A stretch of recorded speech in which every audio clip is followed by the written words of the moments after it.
जय हिंद सभी को। दोस्तों, आज इस वैकेंसी के नए कड़ी में मैं जो है ये वैकेंसी लेकर आया हूँ बीएसएफ में कांस्टेबल ट्रेड्समैन के लिए। जी हाँ दोस्तों, बीएसएफ का कांस्टेबल ट्रेड्समैन जो है वो एक खासा ही महत्व रखता है। और अपन जल्दी बात करें तो बीएसएफ में जो पोस्ट आई है वो टोटल जो है वो 3588 पोस्ट है, जिसमें कि मेल कैंडिडेट्स के लिए 3406 और फीमेल के लिए 182। ठीक है दोस्तों, टोटल 3588। ठीक है, कितना है टोटल? 3588, जिसमें से 3406 मेल और 182 फीमेल। अब दोस्तों हम लोग फटाफट बात करें इसमें कि कांस्टेबल ट्रेड्समैन में किस किस कैटेगरी में पोस्ट आई है।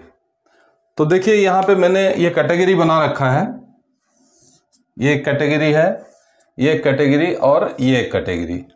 तो ये category 1 carpenter, plumber, painter, electrician, pump operator and upholsterer. अब इसमें क्या है दोस्तों कि जो ये पोस्ट कैटेगरी 1 वाली है ये टोटल आईटीआई वाली पोस्ट है। ठीक है, जिन्होंने 10th प्लस आईटीआई कर रखा है उनके लिए पोस्ट है। अब हम लोग बात करते हैं नंबर 2 की। इसे मैंने नंबर 2 में रखा है, इस कैटेगरी को। ये नंबर 2 है। तो नंबर 2 की जो पोस्ट है वो है cobbler, tailor, washerman, barber, sweeper and खोजी। तो दोस्तों इसमें क्या है कि इसमें जो क्वालिफिकेशन के हिसाब से इनका सिर्फ ट्रेड टेस्ट होगा, सिर्फ ट्रेड टेस्ट होगा। बाकी इनका आईटीआई का कहीं डिमांड नहीं है। नेक्स्ट जो थर्ड है वो जो है कुक, वाटर कैरियर और वेटर। इनका जो क्वालिफिकेशन है वो 10th प्लस NSQF की सर्टिफिकेट। तो अभी हम लोग फटाफट बात कर लेते हैं इनका क्वालिफिकेशन का। ठीक है, पोस्ट कैटेगरी वाइज देखिए कारपेंटर की कितनी है, मेल की, फीमेल की, सब लिखा हुआ है। ठीक है, यहां मेल की, फीमेल की टोटल लिखा हुआ है, यहां मेल और फीमेल का लिखा हुआ है। जो ट्रेड टेस्ट है वो ट्रेड टेस्ट जो कारपेंटर ट्रेड, कांस्टेबल कारपेंटर, इनका जो डेजिग्नेशन है वो constable carpenter, constable plumber, constable painter, constable electrician, constable pump operator and constable holster.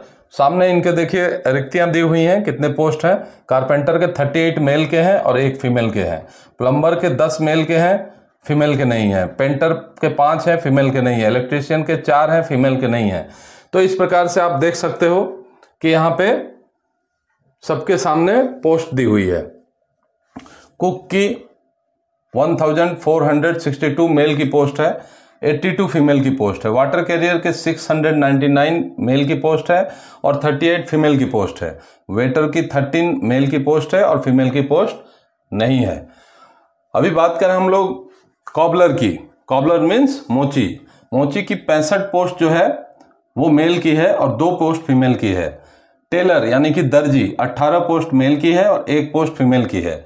Washerman की 320 पोस्ट मेल की है और 17 पोस्ट फीमेल की है। बार्बर की 119 पोस्ट है, इसमें फीमेल की पोस्ट नहीं है। स्वीपर की 652 पोस्ट है, 35 पोस्ट नहीं है। खोजी, अभी दोस्तों 2023 वाली वैकेंसी में खोजी का कोई पोस्ट नहीं था, इस बार इन्होंने खोजी पोस्ट रखा है। खोजी जो पोस्ट है उसका काम है पद चिन्हों को देखकर यह बता देना कि यहां से कौन गया, कितने देर पहले गया, उसकी लंबाई कितनी थी, वजन कितना था, सब कुछ ये बता देता है। ठीक है, तो इसमें इनको स्पेशल ट्रेनिंग दी जाती है। तो इस बार खोजी की भी पोस्ट मेल कैंडिडेट्स के लिए 3 पोस्ट है। अब दोस्तों हम लोग बात करें क्वालिफिकेशन की। तो जो कैटेगरी 1 है carpenter, plumber, painter, electrician, pump operator और अपहोल्स्टर, इसके लिए 10th मांगा गया है। 10th, नंबर 2 में 2 साल की आईटीआई, 2 years आईटीआई। अगर 2 साल का आईटीआई नहीं है तो 1 year आईटीआई किसी भी इंडस्ट्रियल ट्रेनिंग इंस्टीट्यूट से, ठीक है, या तो जैसे 1 ईयर ITI प्लस, अगर 1 ईयर ITI आपने लिया है तो इसमें आपको 1 ईयर का एक्सपीरियंस चाहिए, 1 year experience from any vocational training course, any vocational training institute. ठीक है दोस्तों, ये हो गया आपका कैटेगरी 1 में 10th 2 ईयर्स ITI, नहीं तो 1 ईयर्स ITI, साथ में 1 साल का कोर्स। अगर 2 साल का ITI नहीं है तो 1 साल का ITI और 1 साल का एक्सपीरियंस। ठीक है, अब बात करें हम लोग कैटेगरी 2 की, तो कैटेगरी 2 का जो क्वालिफिकेशन मांगा है दोस्तों वो है 10th पास, ठीक है, और अपने ट्रेड में पारंगत अनुभव होना चाहिए। ये जो है 10th pass and proficiency in his trade, proficiency in trade, यानी कि अगर कॉबलर है तो उसे मोची का काम बढ़िया से आना चाहिए, टेलर है तो उसे दर्जी का काम बढ़िया से आना चाहिए, कपड़ा सीने का। इस प्रकार जो जो ये ट्रेड है उनका अपना काम आना चाहिए। लास्ट में इनका ट्रेड टेस्ट होगा, वो ट्रेड टेस्ट में भी इनको पास होना है। ठीक है, ट्रेड टेस्ट में क्वालिफाई इन ट्रेड टेस्ट। ठीक है दोस्तों, हो गया, इसका क्वालिफिकेशन पता पड़ गया, कैटेगरी 2 का पता पड़ गया। अभी कैटेगरी 3 की बात करेंगे हम लोग। कैटेगरी 3 में लोचा है थोड़ा सा कि कैटेगरी 3 कई लोगों को समझ में नहीं आता कि ये NSQF सर्टिफिकेट क्या है। देखिए, कुक, वाटर कैरियर, वेटर, इनका सीधा संबंध खाना बनाने से है। ठीक है, तो इनका जो क्वालिफिकेशन मांगा गया है वो है 10th pass from any recognised institute, ठीक है, यूनिवर्सिटी, बोर्ड, जो भी है। उसके बाद नंबर 2 में मांगा गया है NSQF लेवल 1, NSQF लेवल 1 की सर्टिफिकेट। ठीक है दोस्तों, कहां से? From NSDS, from NSDS। ठीक है, किसमें ना? Cooking, food and kitchen, NSDS in cooking, food and kitchen. अब देखिए दोस्तों, ये जो चीजें हैं ना, यही चीजें सारी गड़बड़ हो रही हैं, है ना। गड़बड़ क्यों हो रही है? क्योंकि NSQF किसी के समझ में नहीं आ रहा है कि NSQF है क्या, है ना। तो NSQF जो है ये आपका हो जाता है national skills qualification framework level 1, national skill qualification framework. ये जो है प्रधानमंत्री कौशल विकास योजना के तहत आप इसका सर्टिफिकेट ले सकते हैं या किसी भी रिकॉग्नाइज्ड इंस्टीट्यूट से ले सकते हैं जो NSDS ने जिनको मान्यता प्राप्त किया है, जिनको NSDS ने वैलिडिटी दी है, वहीं से लेना है। अभी आपको एक बात बताऊं, 2023 वाली भर्ती में मतलब 1-2 नहीं, कम से कम 200-300 लड़के इस NSQF की सर्टिफिकेट की वजह से ट्रेनिंग सेंटर से निकाल दिए गए। डॉक्यूमेंट वेरिफिकेशन में वहां नहीं पता चला, बाद में जब वेरिफिकेशन हुआ वहां उनके इंस्टीट्यूट में जहां से उन्होंने सर्टिफिकेट लिया था तो उनको निकाल दिया गया क्योंकि उन्होंने फर्जी सर्टिफिकेट लेकर आए थे। तो NSQF लेवल 1 का सर्टिफिकेट कैसे मिलता है, कहां से मिलता है, कितना समय लगता है और क्या क्या डॉक्यूमेंट रहता है, सब कुछ मैं आपको बताऊंगा। इसके तुरंत बाद एक वीडियो बनाऊंगा, अलग से डालूंगा स्पेशली NSQF के लिए कि NSQF की सर्टिफिकेट आपको कहां से मिले। अगर ये सर्टिफिकेट आपके पास उपलब्ध नहीं है, आप बिल्कुल अप्लाई मत कीजिए, आपका सिलेक्शन नहीं होने वाला है, खास करके cook, water career, waiter category में। ठीक है, इसके लिए NSQF लेवल 1 की सर्टिफिकेट आपको चाहिए ही चाहिए, ऐसा भी दूसरे किसी इंस्टीट्यूट से नहीं, स्पेशली NSDC ने जो मान्यता प्राप्त किया है उस इंस्टीट्यूट से या डायरेक्ट NSDC के वेबसाइट से। ठीक है, एनएसडीसी के वेबसाइट पे आप जाएंगे, वहां प्रधानमंत्री कौशल विकास जो योजना है उसके तहत ये आपको रजिस्ट्रेशन लगेगा। 3500 रुपये इसके फीस लगते हैं, आप ऑनलाइन कर सकते हो। ठीक है, अच्छा, आप जो है जैसे मान लीजिए कुक, वाटर कैरियर, वेटर, अगर उसमें एनएसक्यूएफ की सर्टिफिकेट लाते हो तो आप सिर्फ पर्टिकुलर उसी के लिए अप्लाई कर सकते हो। जैसे आपने एनएसक्यूएफ वेटर का सर्टिफिकेट लेके आए तो वेटर के लिए अप्लाई कर सकते हो, अगर कुक और वाटर कैरियर में किए तो आपको रिजेक्ट कर दिया जाएगा। तो इसलिए दोस्तों एनएसक्यूएफ लेवल 1 का सर्टिफिकेट जो आप लाना वो कुकिंग, फूड एंड किचन में लाना, जो कि तीनों में काम करेगा। ठीक है, स्पेशली बीएसएफ में जो कांस्टेबल ट्रेड्समैन या सीआईएसएफ, आईटीबीपी, आजकल जहां भी ट्रेड्समैन है वहां एनएसक्यूएफ का डिमांड है। ठीक है, बिना एनएसक्यूएफ के आप खास करके कुक, वाटर कैरियर और वेटर नहीं बन सकते। Okay, clear? ठीक है दोस्तों, अभी हम लोग बात करते हैं एज की। ठीक है, तो एज कितनी रहने वाली है? ठीक है दोस्तों, देखिए अभी एज का है कि जो जनरल कैंडिडेट्स हैं उनको 18 से 25। ठीक है, जनरल कैंडिडेट्स के कितने हैं? 18 से 25। 18 से 25। ठीक है दोस्तों, अभी उसमें क्या है कि जो एससी एसटी के लिए 5 साल की छूट है, मतलब 30 इयर्स तक, एंड ओबीसी के लिए 28 इयर्स तक की छूट है, यानी कि 3 साल। ठीक है दोस्तों, क्लियर? चलिए अभी हम लोग बात करते हैं कि इसका जो आवेदन है वो कब से है। तो इसका आवेदन शुरू हो चुका है 25 जुलाई यानी कि 24 जुलाई के रात 12 बजे के बाद से इसका आवेदन शुरू हो चुका है। ठीक है, और 25 जुलाई 2025। और लास्ट डेट कब है इसका? लास्ट डेट है 23 अगस्त 2025, यानी कि 23 अगस्त को रात 12 बजे के बाद आप अप्लाई नहीं कर पाओगे। तो 23 अगस्त को 11:59 तक आप अप्लाई कर लेना। ठीक है, अच्छा, अब इस एप्लीकेशन में एक बात बताऊं आपको कि जो अप्लाई करने का है, जिस तारीख को आपने अप्लाई किया है उसके बाद आपको लगता है कि यार मैंने कहीं गलती कर दी, कोई छूट गया मुझसे, तो आप दोबारा उसे करेक्शन कर सकते हो 3 दिन के अंदर। ठीक है, जैसे मान लो आज 30 तारीख को आपने अप्लाई किया तो आप 2 तारीख तक इसको करेक्शन करवा लो। ठीक है, कैसे करेक्शन होगा कि 100 रुपीज का एक अलग से चार्ज लगेगा और ये करेक्शन हो जाएगा। ठीक है दोस्तों, अब बात करते हैं फीस कितनी लगने वाली है। ठीक है, तो जो फीस लगेगी वो जनरल कैंडिडेट्स के लिए 150 रुपये। कितनी लगेगी फीस? फीस लगने वाली है जनरल कैंडिडेट्स के लिए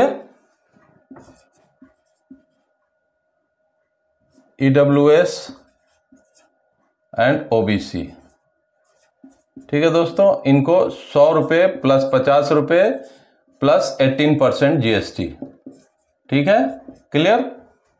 जो जनरल कैंडिडेट है, ईडब्ल्यूएस कैंडिडेट है, ओबीसी कैंडिडेट है, उनको 100 प्लस 50 प्लस 18% जीएसटी, यानी कि 150 रुपये और जीएसटी लगने वाला है। ठीक है, अब इसके बाद जो एसटी, एससी, एक्स सर्विसमैन और ओमेन, इन लोगों को कोई भी फीस देना नहीं है। ठीक है, इनको नील है, ये लोग इससे छूट है। किसको? ST, SC, ex serviceman and women. अब ध्यान दीजिएगा कि जो 150 रुपये प्लस 18% जीएसटी आप दोगे वो सारा पेमेंट ऑनलाइन होगा। ठीक है, क्लियर? चलिए अब हम लोग बात करते हैं कि इसका एग्जाम का प्रोसेस क्या है, कितने चरण में इसका एग्जाम होगा। ठीक है दोस्तों, तो इसको हम लोगों ने 4 भाग में बांट रखा है। इसका जो क्राइटेरिया है, सिलेक्शन क्राइटेरिया, वो 4 भाग में है। कैसे? नंबर 1 आपका पीएसटी, फिजिकल स्टैंडर्ड टेस्ट। ठीक है, फिर पीईटी फिजिकल एफिशिएंसी टेस्ट। ठीक है दोस्तों। सेकंड नंबर पे आएगा आपका रिटेन टेस्ट। ठीक है। थर्ड नंबर पे क्या आएगा? Document verification, document verification. ठीक है दोस्तों, क्लियर। और फिर 4 नंबर में क्या आएगा? 4 नंबर में आएगा डीएमई, डिटेल मेडिकल एग्जामिनेशन। ठीक है, डिटेल मेडिकल एग्जाम। ठीक है दोस्तों। अब देखिए, ये जो PST, PT, written test, document और डीएमई के बीच में एक टेस्ट है ट्रेड टेस्ट। वो किन का लिया जाएगा? 2 नंबर कैटेगरी वाले, जो कॉबलर, बार्बर, ये लोग जो थे, मोची, नाई, धोबी, टेलर, इन लोगों का क्या लिया जाएगा? ना ट्रेड टेस्ट। उनको इस ट्रेड टेस्ट में पास होना जरूरी है। ठीक है दोस्तों। कैटेगरी के बारे में आपको पता है, 4 भाग में सिलेक्शन, ये सिलेक्शन प्रोसीजर है ये। ठीक है, सिलेक्शन प्रोसेस, इसके बारे में अभी हम डिटेल में बात करेंगे हम लोग। तो दोस्तों, इतना ये चीजें, यानी कि आपको फिजिकल स्टैंडर्ड टेस्ट, यानी कि आपके हाइट, वेट, चेस्ट सब मापे जाएंगे किसके? पीएसटी के अंतर्गत। फिर आपका फिजिकल लिया जाएगा, फिर रिटेन और फिर डॉक्यूमेंट। तो सिलेक्शन का प्रोसेस क्या रहेगा? आपका सिलेक्शन कैसे होगा? ये सभी चीजें ओनली क्वालिफाई मार्क रहेंगी। इसमें आपको पीटी और पीएसटी सिर्फ पास होने की जरूरत है, वहां कोई मार्किंग आपको नहीं मिलेगा। आपकी जो मेरिट बनेगी और जो सिलेक्शन होगा वो रिटेन टेस्ट के आधार पे होगा। ठीक है। तो हम लोग एक एक करके इसके बारे में तुरंत बात कर लेते हैं फटाफट। देखिए, अभी जो पीएसटी होगा वो फिजिकल स्टैंडर्ड टेस्ट में आपका हाइट, मेन तो हाइट है। तो जनरल कैंडिडेट्स के लिए हाइट कितना रहेगा? जनरल में मेल है ना, मेल के लिए हाइट जो रहेगा वो रहेगा आपका 165 सेंटीमीटर। ठीक है, 165 सेंटीमीटर। फीमेल के लिए कितना रहेगा? 155 सेंटीमीटर। ठीक है, ये क्लियर, ये हाइट है ना। अब बात करें हम लोग चेस्ट की। ठीक है ना, बात करें चेस्ट की, तो चेस्ट कितना रहेगा? जो मेल कैंडिडेट है उनके लिए चेस्ट रहेगा 75-80। ये 75-80 क्या है कि मतलब ये बिना फुलाए 75 और फुलाने के बाद 5 सेंटीमीटर का एक्सपेंशन होगा तो 80। ठीक है, इससे अगर कम हुआ तो आप रिजेक्ट हो, वहीं रिजेक्ट हो जाओगे, आगे बढ़ ही नहीं पाओगे पीईटी के लिए। ठीक है। अच्छा, फीमेल के लिए क्या है? नॉट एप्लीकेबल, इनका कोई चेस्ट का मेजरमेंट नहीं होगा। ठीक है, क्लियर। अच्छा, जो आपका वेट है वो वेट आपके हाइट के अकॉर्डिंग शेप 1 कैटेगरी वो मेडिकल में होगा। जो लास्ट चौथा कैटेगरी था ना, डीएमई, डिपार्टमेंटल मेडिकल एग्जाम, वहां होगा। उसके बारे में भी डिटेल में मैं बात करूंगा। ठीक है। देखिए, अब ये हाइट में क्या है, कई कैटेगरी को छूट मिला हुआ है। ठीक है, जैसे कि जैसे ये जनरल कैटेगरी में हमने बात किया था। ठीक है, अब हम लोग बात करेंगे एसटी एससी कैटेगरी में। ठीक है, एसटी एससी। ठीक है दोस्तों। तो एसटी एससी कैटेगरी में जो मेल कैंडिडेट हैं, मेल, उनका क्या हाइट रहेगा? एससी एसटी कैटेगरी में उनका हाइट रहेगा 160 सेंटीमीटर, यानी कि 5 सेंटीमीटर की छूट है। कितने की छूट है? यहां देखिए 165 है, वहां 160, 5 सेंटीमीटर की छूट है। ठीक है। और महिला के लिए कितना रहेगा? मतलब फीमेल के लिए 148। ठीक है, 148 सेंटीमीटर। ठीक है दोस्तों। अब यहां जो एसटी एसटी के लिए जो चेस्ट रहेगा वो सेम 75-80 सेंटीमीटर। ठीक है, सेंटीमीटर्स, ये सब सेंटीमीटर्स में। फीमेल के लिए नॉट एप्लीकेबल। ठीक है दोस्तों। अब हम लोग बात करेंगे कि एसटी एससी को तो छूट मिला, अभी ओबीसी के लिए है ना। तो SC ST OBC, तो OBC कैंडिडेट्स को जो है ना वो सेम हाइट में यही रहेगा, इनको कोई छूट नहीं है, ठीक है। अभी हम लोग बात करेंगे जो north east state, north east mean SC ST special जो नॉर्थ के SC ST हैं उनके लिए, ठीक है। ST of north east, north east मतलब आसाम, अरुणाचल प्रदेश, नागालैंड, मिजोरम, त्रिपुरा, उस साइड के, तो उनका कितना रहेगा ST ऑफ नॉर्थ ईस्ट, ठीक है। तो उनका कितना रहेगा, उनका मेल का 155 सेंटीमीटर, ठीक है, और फीमेल का रहेगा 147 सेंटीमीटर, ठीक है दोस्तों, क्लियर। अब जो चेस्ट है वो मेल का सेम रहेगा 75-80, लेकिन फीमेल का नॉट एप्लीकेबल, ठीक है, क्लियर। अब देखिए चौथा कैटेगरी जो हो जाता है वो है पहाड़ी लोग, जो कुमायूं, डोगरा, मराठा, जो हिली एरियाज के, उनके लिए भी कुछ छूट है। उनके लिए कितना छूट है, हिली एरियाज, ठीक है ना,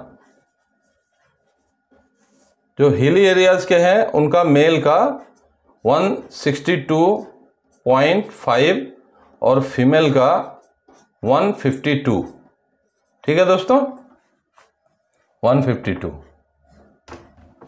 क्लियर। हाइट के मामले में क्लियर हो गए आप लोग, ये हिली एरियाज के लिए है, ठीक है। और चेस्ट सेम रहेगा 75-80 और फीमेल के लिए नॉट एप्लीकेबल, क्लियर।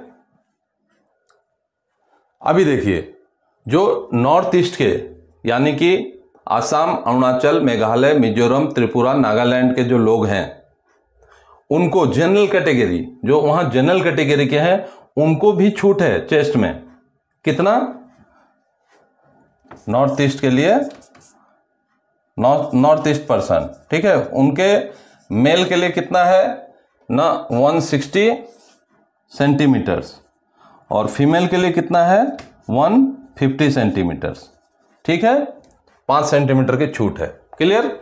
अब हम लोग फटाफट बात करेंगे पीटी की, ठीक है, क्योंकि फिजिकल स्टैंडर्ड टेस्ट हो गया अपना, पास कर गए। अब आगे बढ़ेंगे हम लोग पीटी के लिए, क्योंकि हमारा स्टेज 1 जो है, स्टेज 1 ये PST प्लस PT है। तो दोस्तों PT का क्या होगा, PT में मेल जो है उसको 5 किलोमीटर की रनिंग है, 5 किलोमीटर की रेस, कितने मिनट में, 24 मिनट में, 24 मिनट। और फीमेल के लिए क्या है, फीमेल के लिए 1.6 किलोमीटर की रनिंग है, कितने में ना 8.30, ठीक है, 8.5 मिनट में, कितने मिनट में, 8.5 मिनट में फीमेल का रेस है, ठीक है, क्लियर। तो अब देखिए जो फिजिकल स्टैंडर्ड क्लियर कर गया, मतलब उसका हाइट फिट है, चेस्ट भी फिट है, बढ़िया है, वो PT देगा। PT में सिर्फ आपको पास करना है, मीन्स अगर महिला है तो उसे 8.5 मिनट के अंदर आ जाना है, 8:31 हुआ मतलब आप आउट, और वहीं से अपने घर, सिलेक्शन नहीं हो पाएगा। और जो पुरुष है उसे 5 किलोमीटर की रेस 24 मिनट में कंप्लीट करनी है, अगर 24 मिनट 1 सेकंड हुआ भी तो घर, ठीक है। तो ये जस्ट क्वालिफाइंग नेचर है, इसको पास करना है, इससे आपको कोई मार्क्स नहीं मिलने वाले हैं, ठीक है। चलिए ये आपने पहला स्टेज पास कर लिया, ठीक। अब हम लोग बात करेंगे दूसरे स्टेज की। दूसरा स्टेज क्या था दोस्तों, दूसरा स्टेज था अपना रिटेन टेस्ट, ठीक है, क्या था, रिटेन टेस्ट। तो रिटेन टेस्ट कैसे होने वाला है, रिटेन टेस्ट में आपके 100 क्वेश्चन रहेंगे, कितने, 100 क्वेश्चन, रिटेन टेस्ट में 100 क्वेश्चन, ठीक है, 100 मार्क्स के, और टाइम रहेगा 2 आवर्स, 2 घंटे, ठीक है दोस्तों, 2 घंटे। और ये जो है MCQ क्वेश्चन रहेंगे, मल्टीपल चॉइस क्वेश्चन रहेंगे सारे, ठीक है। और CBT कंप्यूटर बेस्ड टेस्ट होगा, यानी कि ऑनलाइन, MCQ CBT यानी कि ऑनलाइन। ठीक है दोस्तों, क्लियर। अब इसमें हम लोग बात करें कि जो ये 100 क्वेश्चन आएंगे ये कितने पार्ट में रहेंगे। ये 4 पार्ट में रहेंगे, इनका 4 सेक्शन रहेगा। मैं बता देता हूं वो चीजें। ठीक है, 4 सेक्शन में पहला रहेगा आपका general awareness and general knowledge, GK. ठीक है, ये 25 क्वेश्चंस आएंगे।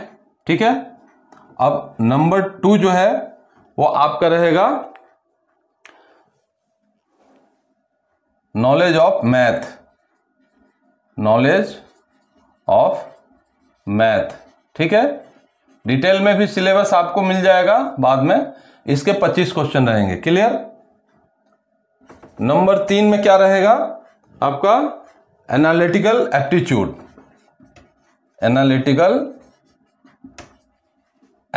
क्या होता है एनालिटिकल एप्टीट्यूड? आपको ड्राइंग के पैटर्न्स दिए जाएंगे, उसमें आपको डिफरेंस करना है। ठीक है, तो वो 25 क्वेश्चन ये रहेंगे। और लास्ट है आपका जीके ऑफ इंग्लिश या हिंदी। ठीक है, इंग्लिश हिंदी का, इसके 25 क्वेश्चन रहेंगे। हो गए टोटल 100 क्वेश्चन। ठीक है, ये 25-25 नंबर के रहेंगे। 25 number, 25 number, 25 number, 25 number, total कितने हो गए 100 मार्क्स। ठीक है दोस्तों, टाइम मैंने आपको बता दिया, टाइम 2 आवर।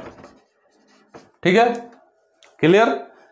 अब ये रिटन टेस्ट को पास करने के लिए कितना % चाहिए? तो जनरल को चाहिए 35%। ठीक है दोस्तों,